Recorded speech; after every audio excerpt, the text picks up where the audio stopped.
Some stories don't come from books.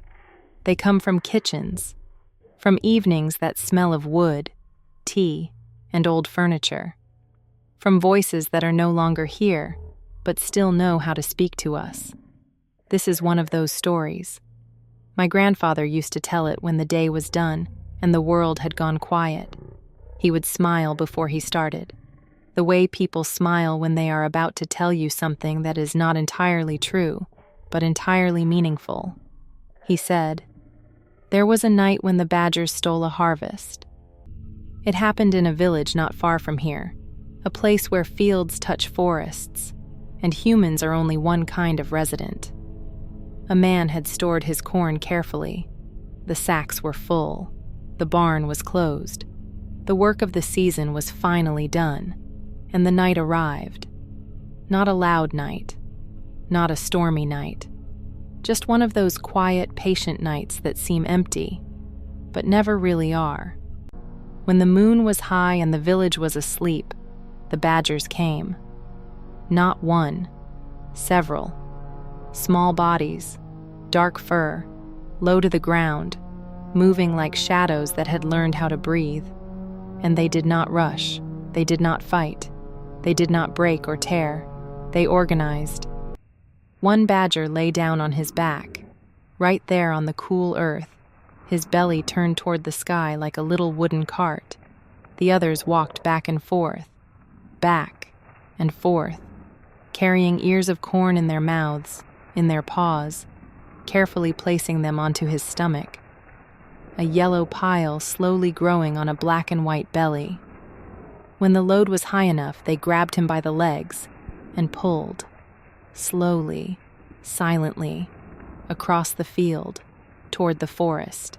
Then they returned and did it again and again and again, until the night had carried the harvest away. By morning, the barn was not broken, not damaged, not disturbed, just empty. And the man stood there, staring into space, wondering how a whole season could disappear without a sound. My grandfather would always laugh softly at that part and say, "They didn't steal it, they borrowed it, very efficiently." Now, of course, badgers do not really make carts out of each other. This is not a documentary. It is a human way of explaining what we do not fully see. But stories like this are not about animals. They are about us. They remind us that we are not alone in the world, not in charge of it, not its owners, only participants. They remind us that intelligence does not always look like technology. Sometimes it looks like cooperation, like patience, like knowing when to move quietly instead of loudly. They remind us that nature does not fight us. It simply lives alongside us, sometimes gently, sometimes inconveniently, sometimes with a sense of humor. And they remind us that when something disappears from our control, we have two choices: to be angry or to become curious. My grandfather is gone now. The fields are different. The barns are quieter. But the story remains.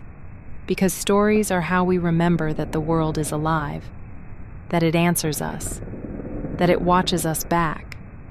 So the next time something doesn't go according to plan, the next time life quietly rearranges your careful order, maybe instead of asking, "Who took this from me?" you can ask, "What is this teaching me?" Thank you for listening, and thank you to the badgers, wherever they are, for reminding us that cleverness does not always need applause, and that the world is still full of small, quiet magic.